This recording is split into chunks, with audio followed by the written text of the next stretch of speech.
Hello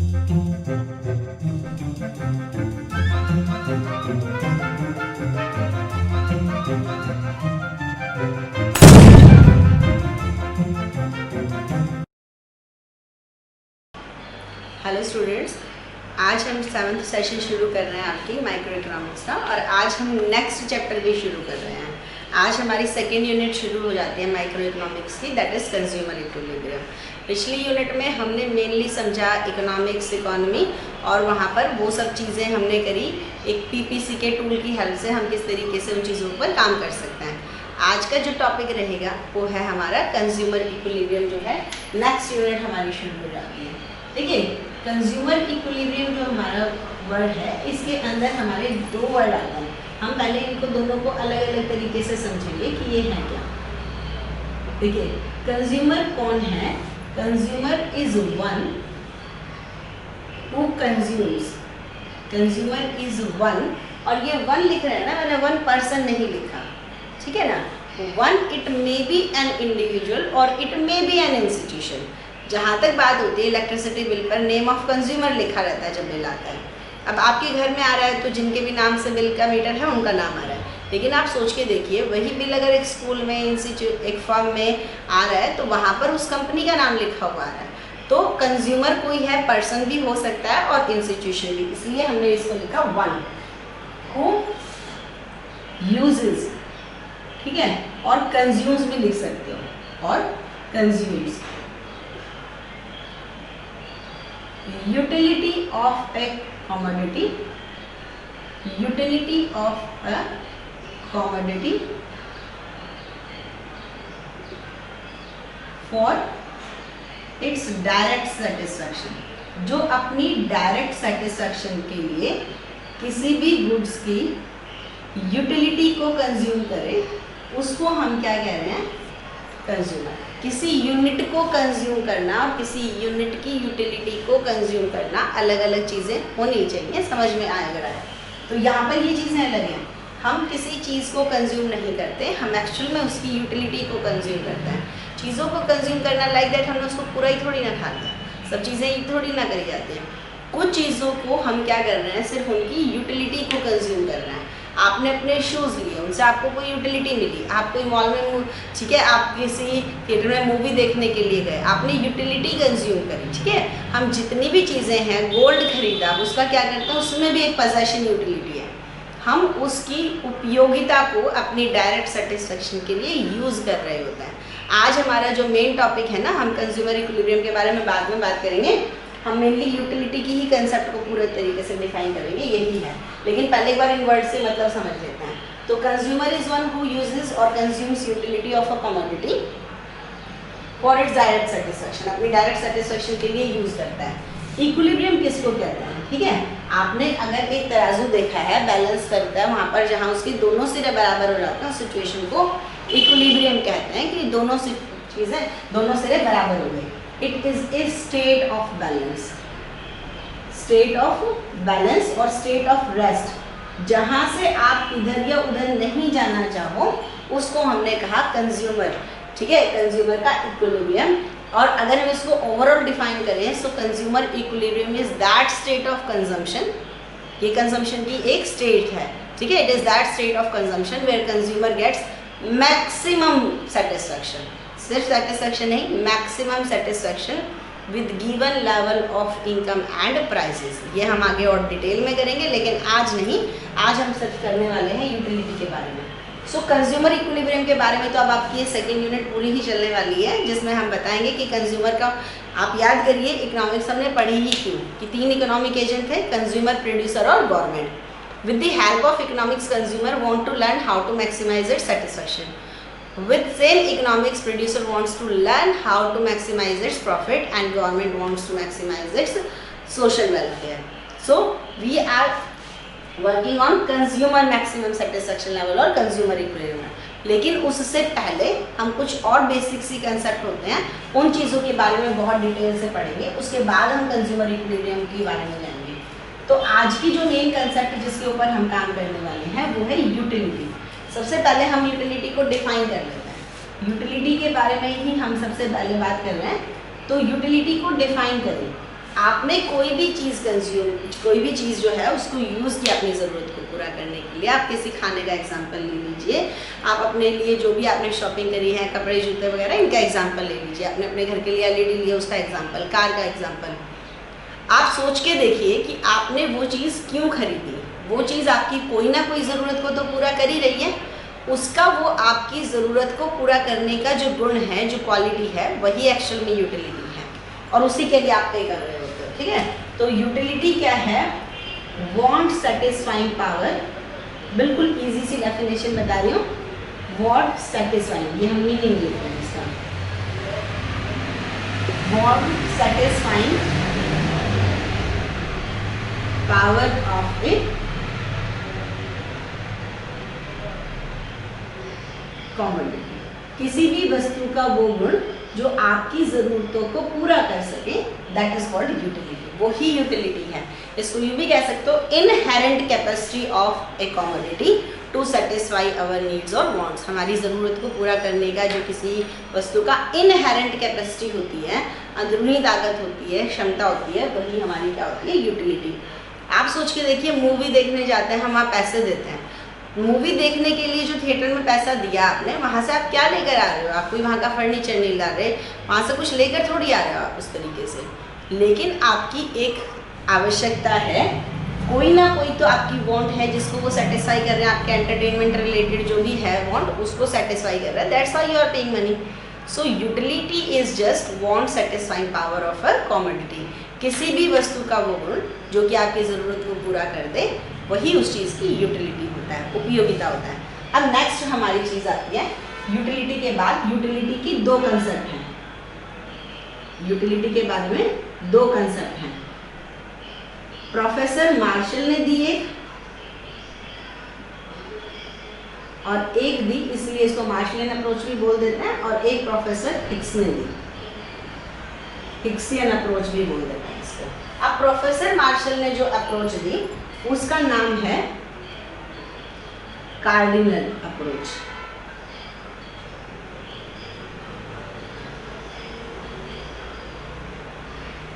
ठीक है, और एक है ऑर्डिनल अप्रोच। तो ये दो अप्रोच हैं, कार्डिनल अप्रोच और, ठीक है, ऑर्डिनल अप्रोच। तो ये हमारी कार्डिनल अप्रोच और ऑर्डिनल अप्रोच की जहाँ तक हम बात करते हैं, ये है क्या? देखो, यूटिलिटी को अलग अलग तरीके से डिफाइन किया। प्रोफेसर मार्शल क्या कहते हैं, मान लीजिए आप एग्जांपल लीजिए, आपने एक जो है कोल्ड ड्रिंक पी, ठीक है, उस कोल्ड ड्रिंक से जो यूटिलिटी मिली, आपने उसके लिए कितने पैसे दिए वो तो आप बता ही सकते हो, लेकिन उससे कितनी यूटिलिटी मिली, इसको भी कहते हैं कि वो आप नंबर्स में बता सकते हो। अब ये तो बता सकते हो आपको अच्छी लगी, बहुत अच्छी लगी या नहीं अच्छी लगी, लेकिन कितनी अच्छी लगी उसको नंबर्स में बता सकते हो। इन्होंने कहा बता सकते हो। ये इमेजिनरी है और ऐसा सच में नहीं है, लेकिन इन्होंने ये माना कि यूटिलिटी जो है आपकी, इसको हम मेजर कर सकते हैं इन क्वांटिटेटिव नंबर। हम इसको नंबर्स में काउंट कर सकते हैं, गिन सकते हैं, और जिस यूनिट में मेजर करते हैं उसका नाम इन्होंने रखा यूटिल्स। कि हम यूटिल्स के अंदर हम इस तरीके से बता देंगे कि आपने अगर ब्रेकफास्ट में 2 परांठे खाए, एक परांठे से आपको कितनी यूनिट ऑफ सेटिस्फैक्शन मिली। ये तो सोचो कितना अजीब है ना, आपने चॉकलेट खाया, कितने की खाई वो बता सकते हो, लेकिन कितनी सेटिस्फैक्शन मिली नंबर्स में बता सकते हो। इन्होंने ये मान लिया कि नहीं, यूटिलिटी जो है वो क्वांटिटेटिव नंबर में मेजर करी जा सकती हैं। तो इन्होंने ये हमारी पहली अप्रोच है कार्डिनल। कार्डिनल में तक काउंट करा जा सकता है। तो इन्होंने कहा कि जिसको नंबर्स में बताया जा सकता है, यूटिलिटी ऐसी ही कंसेप्ट है। असल में तो ऐसा नहीं है, लेकिन इन्होंने ये मानकर अपना पूरा का पूरा फ्रेम किया, अपनी एजम्पशन के बेसिस पर अपनी थ्योरी बताई। और इसकी सबसे बड़ी लिमिटेशन यही रहेगी कि इनका ये मानना कि यूटिलिटी को काउंट किया जा सकता है, यही गलत है। ठीक है, असल में यूटिलिटी इस तरीके से काउंट होती नहीं है। प्रोफेसर हिक्स की जो है, इसे नेक्स्ट यूनिट में इसके बारे में बहुत एक्सप्लेनेशन से पढ़ेंगे। यहाँ पर इन्होंने कहा ऑर्डिनल अप्रोच है। उन्होंने कहा यूटिलिटी को इस तरीके से मेजर नहीं कर सकते।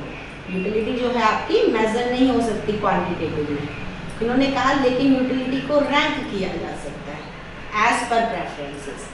एज पर प्रेफरेंसेस, अगर आपने दो चीज़ें कंज्यूम करी हैं, इन्होंने कहा कोल्ड ड्रिंक कंज्यूम करी और उसके साथ में मान लीजिए आपने बर्गर खाया, आप ये तो बता ही सकते हो कि कौन सी चीज़ ज़्यादा अच्छी है। उन्होंने कहा अगर साइड बाय साइड दो फ्रूट्स ले लें, एक मैंगो हो गया एक बनाना, आप उन दोनों को कंज्यूम कर रहे हो, ये तो बताया ही जा सकता है कि आपको कौन सा ज़्यादा अच्छा लगा, तो रैंक तो कर सकते हो। ये थोड़ी रियलिस्टिक अप्रोच है, ये थोड़ी सी इमेजिनरी, थोड़ी क्या ज़्यादा ही चली गई है, पर फिर भी हमारे सिलेबस का पार्ट है तो हम करने ही वाले हैं। बेस तो इन्होंने ही शुरू किया। तो यहाँ पर है ये यूटिलिटी की दो कंसेप्ट जो हैं वो हमारी हो गई हैं। पहली कंसेप्ट में प्रोफेसर मार्शल कहते हैं कि यूटिलिटी को गिना जा सकता है, दूसरी में कहते हैं प्रोफेसर हिक्स की नहीं, यूटिलिटी गिनने की चीज़ नहीं है, इसको आप रैंक कर सकते हो बस, ज़्यादा से ज़्यादा आप अपनी प्रेफरेंसेस के बारे में, अपनी समझ के बारे में पूरी तरीके से जानते हो तो। लेकिन हम आज कर रहे हैं सिर्फ कार्डिनल यूटिलिटी के बारे में बात कर रहे हैं। यूटिलिटी के बारे में हो गई। अब ये हमने पहले बताया यूटिलिटी क्या होती है, फिर हमारी दो अप्रोचेस हो गई। अब हम यूटिलिटी के ऊपर एक नियम काम करता है, उसको कहते हैं law of diminishing marginal utility. Law of, और ये बहुत इंपॉर्टेंट रहेगा आपकी पूरी माइक्रो इकोनॉमिक्स का, law of diminishing marginal utility. ठीक है, मार्जिनल यूटिलिटी का नियम जो है वो बहुत इंपॉर्टेंट रहेगा। इससे पहले हम कर लेते हैं छोटे छोटे कंसेप्ट। यूटिलिटी की दो कंसेप्ट हैं, टोटल यूटिलिटी और मार्जिनल यूटिलिटी।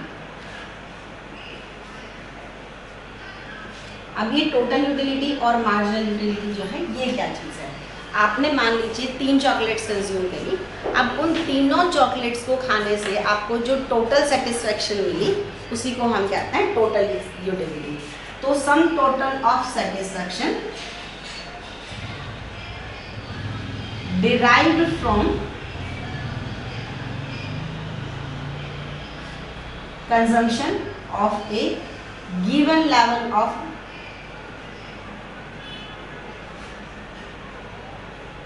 ठीक है कमोडिटी। कोई भी कमोडिटी का हमने लेवल दिया, उसके गिवन लेवल ऑफ कमोडिटी को कंज्यूम करने से जो टोटल सेटिस्फेक्शन मिली, कि हमने कहा ब्रेकफास्ट में आपने 2 परांठे लिए, टोटल आपको जितनी भी सेटिस्फेक्शन मिली उन दोनों ही यूनिट को कंज्यूम करने से वो तो हो गई टोटल यूटिलिटी। ठीक है, कि फर्स्ट है उससे हमें मिली 20, उन्होंने कहा ना कि गिन सकते हो, सेकंड से आपको मिली 15, तो आपको 35 जो है वो आपको टोटल यूटिलिटी मिली। नेक्स्ट है मार्जिनल यूटिलिटी। मार्जिनल देखिए, change into total utility. Total utility में जो भी बदलाव आया है due to 1 more unit of consumption. हमने जो भी कंज्यूम किया उसको अगर 1 यूनिट से और बढ़ा दें तो टोटल यूटिलिटी में जो बदलाव आएगा, 2 तक तो यहाँ है, अगर 3 पर लेकर जाएं तो टोटल यूटिलिटी मान लीजिए हमारी 45 तक, 10 और प्लस हो गई, तो ये जो 10 है ये क्या हो गया मार्जिनल यूटिलिटी। चेंज इनटू और additional utility due to additional consumption. जितना भी आप फर्स्ट लेवल पर है, आपने एक चॉकलेट खाई, आपको उससे मान लीजिए हम गिन सकते हैं, इन्होंने कहा जैसे फर्स्ट चॉकलेट से हमें मिली 20 यूटिलिटी, सेकंड कंज्यूम किया, आपकी टोटल यूटिलिटी जो है 20 से बढ़कर मान लीजिए 35 हो गई, 40 हो गई। जितना भी चेंज आया एक और यूनिट कंज्यूम करने की वजह से, उसी को हम क्या कह रहे हैं marginal utility. Change into total utility, इसका साइन इस तरीके से लिखते हैं, change into total utility due to change into consumption of 1 more unit. आपने एक और यूनिट को कंज्यूम किया, उसकी वजह से जो बदलाव आया वो टोटल यूटिलिटी हो गया। इसको यू भी लिख सकते हो, TUN माइनस TUN माइनस 1। यहाँ पर 4 है तो n माइनस 1 यहाँ 3 आ जाएगा। 4 की टोटल यूटिलिटी में से 3 की टोटल यूटिलिटी माइनस कर दीजिए, 9 की दे रखी है तो उसमें से 8 की कर दीजिए, तो आपके पास वो 9th यूनिट की मार्जिनल यूटिलिटी आ जाएगी। ठीक है, तो ये तो हमारी यूटिलिटी की कंसेप्ट हो गई। Non satisfying power of commodity को हमने यूटिलिटी कहा। यूटिलिटी की पहली अप्रोच पर बात कर रहे हैं जिसमें उन्होंने कहा यूटिलिटी को गिना जा सकता है, क्वांटिटेटिव है। फिर हमने कहा टोटल यूटिलिटी क्या है, जितना भी आपने यूनिट को कंज्यूम किया सबसे मिलने वाला सेटिस्फेक्शन टोटल, और एक में चेंज लाने की वजह से जो हुआ वो मार्जिनल यूटिलिटी। आज के लिए जो लास्ट और सबसे इंपॉर्टेंट टॉपिक है वो है law of diminishing marginal utility. इस लॉ को समझने से पहले आप इसका एक एग्जाम्पल लेकर देखिए। आप कितनी भी अपनी एक फेवरेट चॉकलेट का एग्जाम्पल ले लीजिए। अब अगर हमने उसकी फर्स्ट यूनिट कंज्यूम करी, हमें वो जितनी अच्छी लगी, सेकंड उसके ख़त्म होते ही दूसरी चॉकलेट फिर से कंज्यूम करनी है, तीसरी, फिर फोर्थ, फिफ्थ, इस तरीके से आपने लगातार कंज्यूम करनी है। आप ये बताइए, जितनी अच्छी पहली लगी क्या उतनी ही अच्छी सेकंड लगेगी? क्या उतनी ही अच्छी थर्ड लगेगी, फोर्थ लगेगी? जैसे जैसे हम अपने कंजम्पशन का लेवल बढ़ाते चले जा रहे हैं, हमें एडिशनल यूनिट से मिलने वाली सेटिस्फेक्शन क्या होती चली जा रही है? कम होती चली जा रही है। नॉर्मल के केस में ये अप्लाई होगा, कोई एक्सेप्शनल हो तो नहीं कह सकते, पता नहीं, पर ये यहाँ पर सिंपल सा नियम यही है, लॉ ऑफ डिमिनिशिंग लॉ है ये, basic law, fundamental law of economics है कि ये कंजम्पशन पर अप्लाई होता ही है कि जैसे जैसे हम ज़्यादा यूनिट कंज्यूम करते चले जाएंगे। आपकी कोई कितनी भी फेवरेट मूवी क्यों ना हो, आपने पहली बार देखी, फिर वो दूसरी बार देखिए साथ साथ, फिर तीसरी बार देखिए, क्या अब वो पहले ही जितनी अच्छी लग रही है? बेसिक लॉ है कंजम्पशन का कि एज वी इंक्रीज, ठीक है, consumption of more and more unit, marginal utility derive, या यूटिलिटी भी लिख सकते हैं यहाँ पर सिर्फ, डिराइव फ्रॉम एडिशनल कंजम्पशन, ठीक है, कीप्स ऑन डिक्लाइन। वो आपका क्या होता चला जाएगा? कम होते चली जाएगा। यही है नियम कि जैसे जैसे हम यूटिलिटी, अपना कंजम्पशन बढ़ाते चले जाएंगे, वैसे वैसे हमारा यूटिलिटी जो है वो हमारी कम होती चली जाएगी। इसको बहुत सिंपल सा लिख लेते हैं, as we increase our consumption, जैसे जैसे हमारा कंजम्पशन बढ़ता चला जाएगा, हमारी मार्जिनल यूटिलिटी कम होती चली जाएगी। सिंपल सी चीज़ है, अगर आपको फर्स्ट यूनिट जो है उससे आपको 20 यूटिलिटी मिली, बहुत कम चांसेस है सेकंड से आपको वो उतनी ही अच्छी लगेगी। इसमें हमने एजम्पशंस ली हैं। एजम्पशंस इस नियम में हमारी काम करेंगी। कॉन्टिन्यूअस कंजम्पशन है, हमने ब्रेक नहीं लिया है कि एक आइसक्रीम कल खाई है और एक फिर 3 दिन बाद खा रहे हैं। एक आइसक्रीम जब खाई उसके नेक्स्ट खत्म होते ही दूसरी खानी है, तो कंजम्पशन हमारा है वो कॉन्टिन्यूअस है। दूसरा, हमने स्टैंडर्ड यूनिट ली है। स्टैंडर्ड यूनिट का मतलब है, हमने ऐसा नहीं है कि 1 स्कूप आइसक्रीम लिया है या थोड़ा सा बाइट लिया चॉकलेट की, पूरी चॉकलेट ले लिया हमने। तो स्टैंडर्ड यूनिट क्या है? बहुत इंपॉर्टेंट कि हमारा कंज्यूमर रैशनल है, कोई बेवकूफ़ नहीं है वो, ठीक है, मेंटल स्टेटमेंट ठीक है, वो रैशनल हमारा कंज्यूमर है, ठीक है। और एक बहुत इंपॉर्टेंट तो हो ही गई कि हमने यूटिलिटी को क्या माना है?